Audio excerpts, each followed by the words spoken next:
Okay, the first question goes to Dr. Shen. So Dr. Shen, you in your speech and also your bio, you mentioned that you have been the council member and a research coach at MathWorks.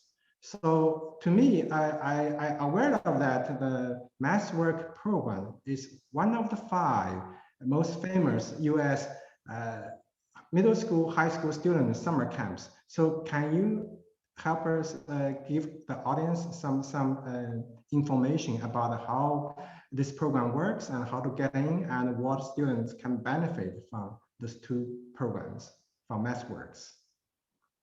Thank you, Sean. Yes, we accept the students. It's a pretty competitive. The acceptance rate for high school students is about maybe 1 to 4, 1 to 5. So and for junior, it's a little bit easier, but still it's very competitive. And so usually we accept applications in January, and we have 3 rounds of admission, and one is in the February and March and April. For the application, we ask a student to submit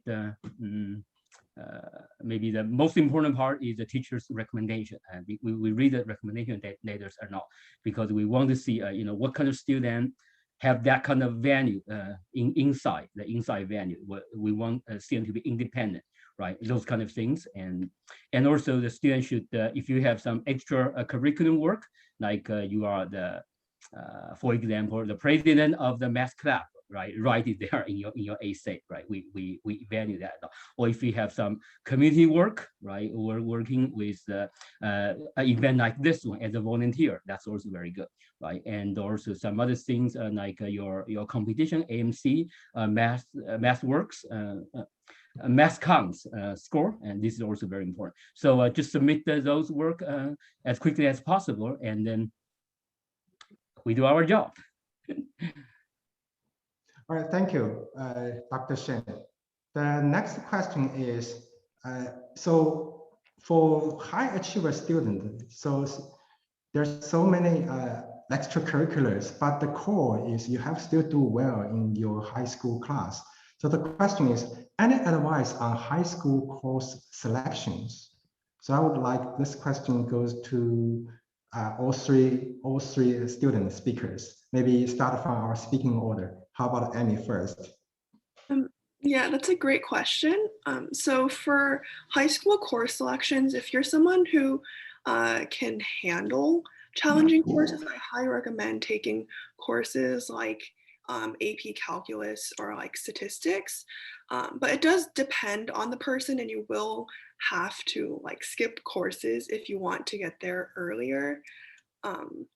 So I think that it's often like a bandwagon where everyone's like, oh, I see like they're all taking AP Calculus BC in 10th grade, and so maybe I should too. But I would recommend, like, if you can do that, great, go ahead. If you're not as strong in math, or you're like struggling to like just like pass the CBE, it might be a sign that you should take a step back and think about the reasons why you are trying to get into higher level courses. Is it because you're not challenged, or is it because you feel like you need a higher GPA? Because those are pretty different reasons. Yeah, I think when you're choosing your course selections, not just math, but anything, I think it's a good thing to challenge yourself, but know when you're pushing the limit on what you can handle. There's a lot of things outside of high school course selection that you can do to learn, like online courses or projects or research and stuff like that. And oftentimes that kind of learning can be more valuable than the classes taught in school. So it's not always necessary to pack all of your learning into high school. Get a manageable course selection, challenge yourself, but then leave up like specific learning. Like if you want to learn more about math, you can do that on the side as well. Yeah, I completely agree with what Amy and Alay have said. Just to add on, I think challenging yourself looks different for everyone, and you know yourself the best. So really don't try to just do things because other people are doing it. Use high school as the opportunity to explore and take classes that you want to, but also try to challenge yourself in the process. Okay, so the next question, I think also many students are interesting. All three of you are very high achievers. You have done so many things. So this question is, how do you manage your time and balance your life? This question goes to Jennifer. Yeah, sure. I think prioritizing your activities is definitely important. Again, there are only 24 hours in a day, so it's not possible to do anything and everything that you want.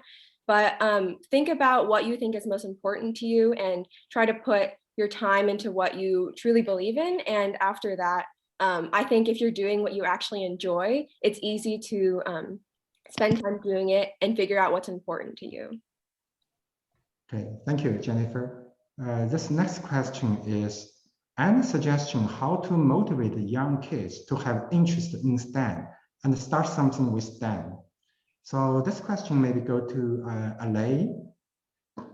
Yeah, sure. So I think a lot of the times motivating younger kids into STEM is a matter of showing them an example. So you know, rather than just talking about topics or talking about learning about concepts like biology, mathematics, computer science, it's often far greater like value to show them like a project or research or some kind of a device and what the process of creating that was. A lot of younger kids tend to learn more on a like a project based or like an example based learning. So to get somebody excited and motivated about learning STEM, you should first start by showing them what the end goal looks like, what they could create or what they can do with it. And then that gets them motivated to learn the necessary foundations and background to propel themselves to that level. Okay, thank you, Alay. Next question goes to Dr. Jian. So do you have any advice for smart kids who struggles with math suddenly because for example, the kids used to do well all the math very quick in the head, and now in algebra is finding it is hard to do that and hasn't developed this best study skills. So it seems that from pre-algebra to algebra is a big transition. Yeah, what's your advice to the parents of these kids? Yes, I think I would say that it's not uncommon. So it's actually, I see in the past, I see many such a very, very strong student and certainly just have some problem, hit the wall. And so my suggestion for the parents is that, you know, just relax. It's fine, it happens could be for any kids in a particular period. There's something that we don't know what happening for that the student. He was a very, very strong kids and doing homework very fast, but certainly for some mystery reason, there's some change inside or maybe outside, we don't know. So as a parent, I'm a parent of 3 boys, 10 years old, 7 years old, 5 years old. So I actually find a similar problem with my kids. So I would say that it's completely normal for kids. For some of them, my boys, I can see that, you know, for maybe last semester, they can do things very, very fast. But certainly, I taught them one problem, and then certainly 1 week later, they just completely forget it. So that's okay. I think it's a learning process. It's a learning curve for those young kids. So for the parents, just relax. It's okay. Just back up a little bit. If they have some problem, just go back to the problem that they worked on last year, because it's very hard to expect that the student can continue to work in a faster pace. And if they forget something, I think it's okay. Just go back and just repeat. It's fine to repeat. And so let's see, the transition from algebra to geometry, and this is also a big challenge, because it's totally different for algebraic problem and geometry problem. For geometry, basically, it's a kind of proof, right? You need to know how to prove the geometric theory, right? How to do that. For algebra, it's where most of the time for algebra problem, it's just a kind of computational problem. So it's a big transition from one side to the other side, and then it's normal. And also some other big transition is when some high school students, when they go to college. And some of the students who are very, very strong in math competition, and certainly I can find someone just gets stuck with some high level mathematics, like I don't know, PDE or linear algebra or those kind of things, or modern algebra. And again, this is normal.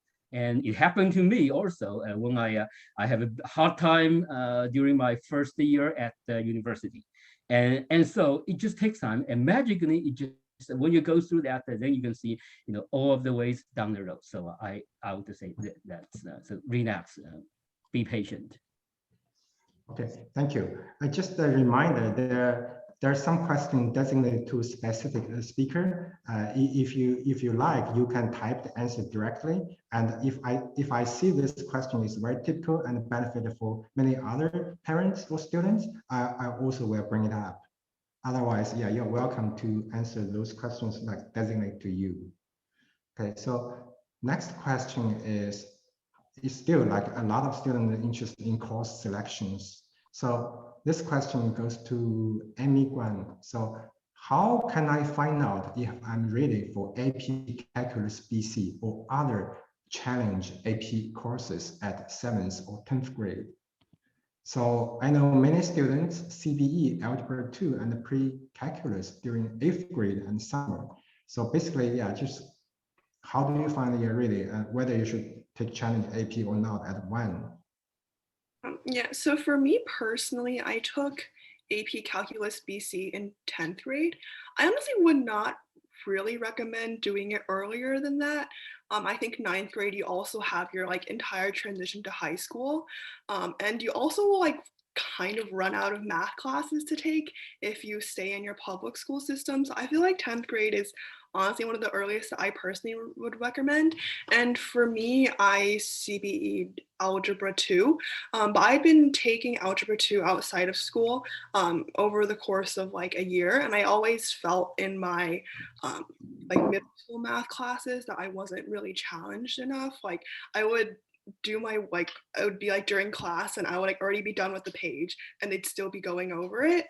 But I think sometimes it is hard to tell, but just to like try not to push yourself or like a student toward taking BC if they aren't really confident in math and sure that they can handle it. Yeah, sometimes it's hard to judge. Yeah, I agree with Amy. I also took BC in 10th grade. I didn't CBE Algebra 2, I CBE'd pre-calculus, but I think it's a pretty similar thing where you need to understand the concepts beforehand, whether you're self-studying or you're enrolled in some kind of course online. And a lot of these CBEs or whatever you're doing to skip a math class have some kind of a mock exam.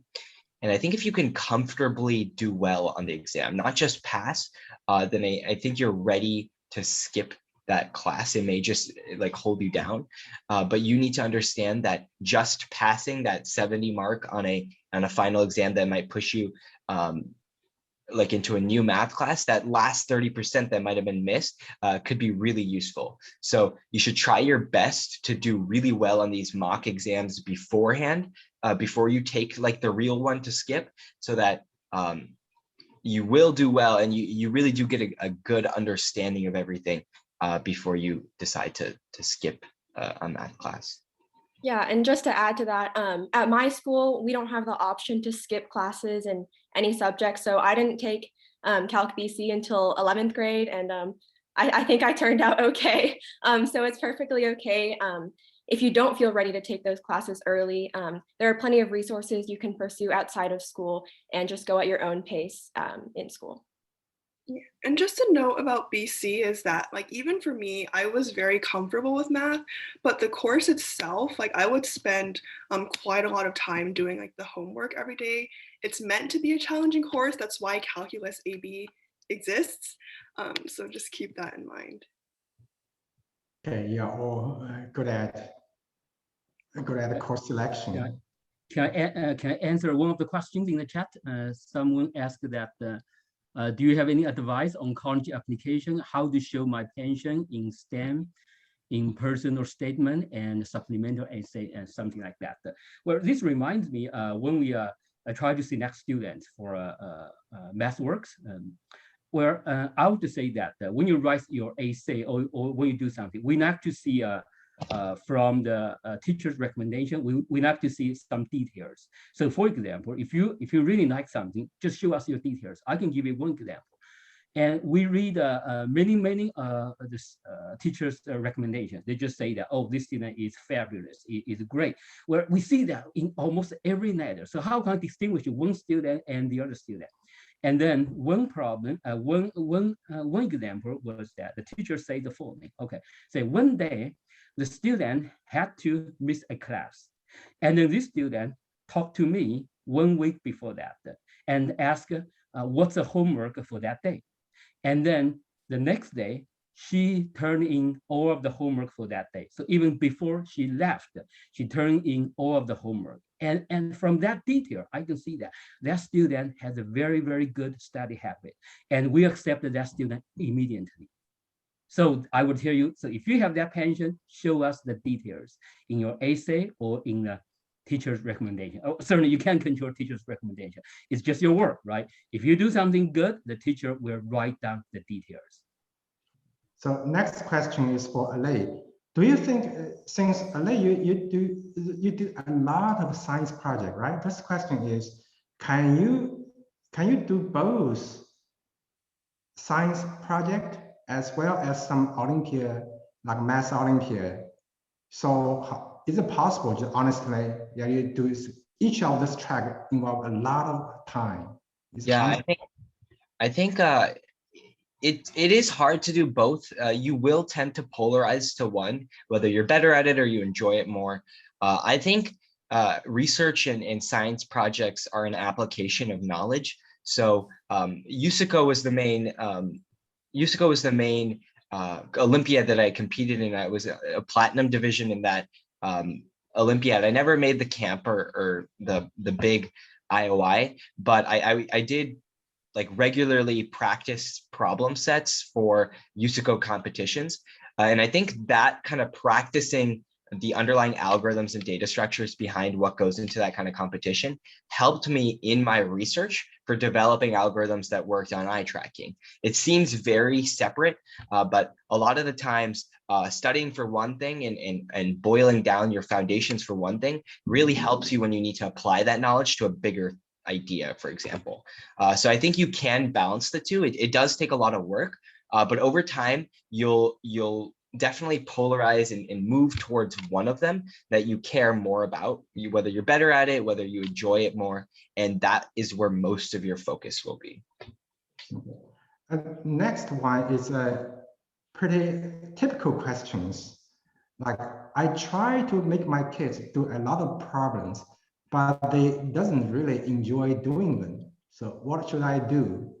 Or I add a little bit more to this question, like, at what time you like being forced then actually start to enjoy doing this? So I'd like to Dr. Shen answer this question first. Thank you. It's pretty hard to answer the general question, because I would say that every child is different. Some child maybe faster, some maybe a little bit lower. I can just tell you my personal experience. So at what age when I started math competition? Really late. So I actually didn't, well, just because my time was old timer, so it's not the, maybe I don't know how to compare the people right now with my old time. During my time, there are not many math contribution. There were not many math competition, and I actually just learned mathematics, just learn the basic math concept, and do some hard problems by myself, and either from some math journal, or sometimes I was very lucky to have some very good mathematics teacher, and then I can just borrow some books from him. And so no formal training at all before I was selected to the national team. And so my suggestion will be, I would suggest the kids right now to focus more on the basic mathematical material. And if you're good enough, then maybe at some point in the middle school, maybe sixth grader, and if you're really interested in that, then you can start to work and try to speed up. Not. I would value the acceleration. So that's why I talk to many parents. So some of the parents say that my kids is qualified for Amy, he was 5 years a fifth grader, and then qualified for Amy 3 times, and then continued at Amy. Why? And I say that because something happened later, and sometimes starting too early is not necessarily to be better. You don't have to start that early, but I want you. It's just like a running. I'm a runner, right? In running, people, some of the professional runners or some good runners, they want it's called a negative split. That means the second half should be faster than your first half for every run, like a marathon or 10K, whatever. So for professional players, they try to run extremely fast in the end. So I think it's the same thing in our life or study mathematics. When you start, you don't have to run too fast, but when you try to finish, you have to really, really run very, very fast. Okay, so from today's presentation, I know both Amy and Jennifer qualified for Amy. So this question is, at what age did you desire to do math competition versus being forced or bribed by your parents? So what is the turning point? Like, if you were forced by your parents, like to go to CIE math competition, and then you suddenly start to really love it. So is there any such turning point? So this question goes to both Amy and Jennifer. So Amy first. Yeah, so I don't feel like my parents forced me that much into math competitions. They were like, oh, you should try out math counts or something in middle school. But I would say like, I was not anyone who was like super serious about doing math competitions. So it was mostly, I think, like self-led, especially when I was in like high school. But I do think that like my parents did like try to like send me to, like math tutoring or whatever. But for math competitions specifically, I think mainly when you're at the age of high school, it's usually self-led. I know people who were forced since elementary school, and I think that it often leads to burnout, even though they might be like really good at competition math. They're like, once I graduate high school, I'm not doing anything like this again. So I would say to try to encourage your kids to try something out or explore something. But as for actually forcing them, it's generally not like a very good idea. Okay. So next question is, Jennifer, yeah, your turn. Okay, yeah. So like probably a lot of y'all, I participated in the CIE math competition for 6 years. So from a first grader to 6th grade, I came back every year. And yes, initially it was because my dad forced me to, I'll admit.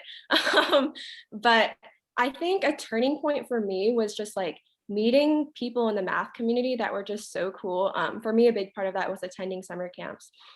And that really inspired me to sort of take math more seriously. I didn't spend too much of my time or get serious about it until late middle school, early high school. And that's perfectly okay. I don't think, like Dr. Shen mentioned, I don't think necessarily starting early will make you better at math or anything like that. But I think it's important to truly have a passion for it, because that's the base level in order to sort of achieve higher. Okay, I just do a quick advice to this question. So yeah, just bring your kids, let them try. If for more like for elementary school level, there's so many different other kind of math competition. If they get a medal or even honorable mention, that's a turning point. That's for my experience. So just bring them to as many as you can in the early age, and try to help them to win 1 or 2. Then you will see it might be a turning point for them. Okay. So the next question goes to Alay. So would you please share some resources to start science project for middle school students? Parent can provide STEM guidance for them. So yeah, what's the tips for? Yeah, absolutely. There's a lot of different ways to get started in science fair and to get an idea that you may want to research. there's a few, the main way is through news, and you're going to see a lot of different like science news magazine or tech news magazine, and they're going to have a lot of different really cool applications to technology that might spark your interest in something. There's a lot of different random websites online that have science projects and tutorials on how to do them, but I would necessarily avoid those because a lot of them kind of forego some of the scientific method that is really important when you're getting into science or into science fair and research. I would focus on an idea that you're interested in, whether that's through looking at different research and different news, and then I'd find a research project that's similar to it, like a research paper, read it through, understand the background, and then change what you need to change for whatever research you're doing, and start to run with that idea. Because I think learning from past examples of similar research is the best way to conduct research yourself. Thank you, Lei. This next question is also typical. I just try to rephrase this question in a more general way. Hey, Sean, we may not have for more questions. Okay, so, okay, well, just, okay. So now, okay, let me, yeah, since there's so many questions, sorry, we are approaching the end of our allocated time for Q&A. So I might have this final question for all our panelists. So what's your advice to parents, like to help their students to stimulate their interest in STEM or science project from elementary school age? So let's start with Dr. Shen. Okay, so I try to understand your question. So you say starting from elementary school, how to yeah, not to the parents. Yeah. Oh, for the parents. Okay. How to help their kids starting at elementary school age. Right. Okay. Well, it's a little bit hard to answer the question, but my suggestion will be maybe spend some time to be with the kids. So I think for me, I have 3 kids, and in the evening, I have lots of things every day, but I set a rule for myself. From like 6 o'clock when the kids are back to home, up to maybe 9:30 when the kids go to bed. I don't do anything on myself. I have to spend those time with my kids. So that's the rule. No matter how busy I am, I spend those like 3 hours or 3.5 hours with my kids and try to do something together with the kids, you know. So maybe read a book with them. It's not really the scientific, or because they are just so young right now. They are, you know, one of them is 5 and 7 and 10. They don't really understand those like research. I cannot do anything on that, but I can maybe watch something together and try to read a book together and try to play with them together, or maybe playing sports. I like to run with my kids in the weekend, you know, just try to spend some time with them and have some good connection. And so if you feel something which is very, very good, let's just watch some YouTube video. If they're really interested in some science project, it's just try to find something and watch together. So that's my suggestion. Okay, Amy, suggestion to parents from students' perspective. So I know that for young kids, it's often hard to keep them interested in something. And so I would recommend maybe searching for activities that are more hands-on and engaging. So I remember when I was young, I went to like the Plano Gifted and Talented Summer Camp, like SIGS, and then instead of, you know, teaching us equations, they would teach about aerodynamics with like paper airplanes or something like that. And also going to those like with friends can help spark like a more genuine interest in STEM. And with those experiences maybe coupled with more like foundational experiences, you can help your child get more genuinely interested in STEM. Okay, Alain, your tip suggestion to parents for students. Yeah, I think at an early age, it is important to attempt to push kids into new experiences, not force, because there is a difference, but letting young kids experience a lot of different things in their early years can help them understand earlier what they may want to do. So I always have the conversation with them, but try to make them open to new things, new experiences, new competitions, whatever it may be, because those new experiences are going to be really, really beneficial later on life when they are honed in on this one particular thing that they're really passionate about. Thank you, Alay. Jennifer, your tips, your suggestion to parents.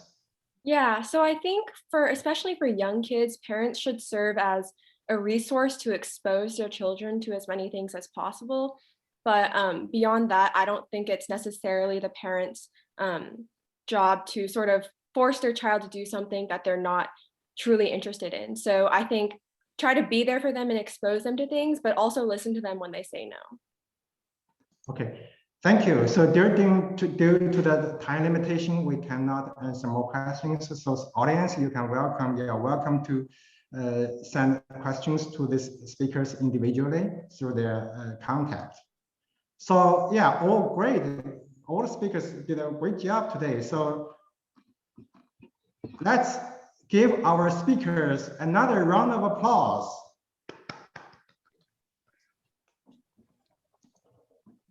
Okay, I hope you have enjoyed, learned, and inspired from today's seminar.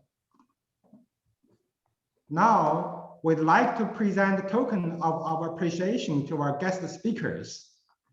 I'd like to invite CRE President Dr. Tiger Zhou, Executive Vice President, and MathComp MathFun Chair, Ms.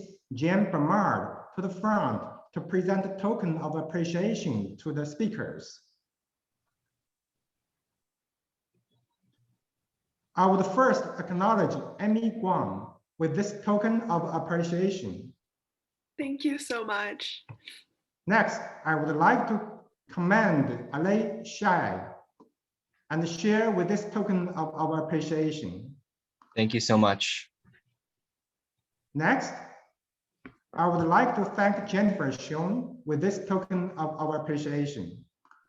Thank you. Finally, here's the token for our keynote speaker, Dr. Shen, in appreciation for your time and commitment to STEM and youth development. Thank you. I will continue working hard and to help our students and serve this community. Let's take a group picture with all speakers.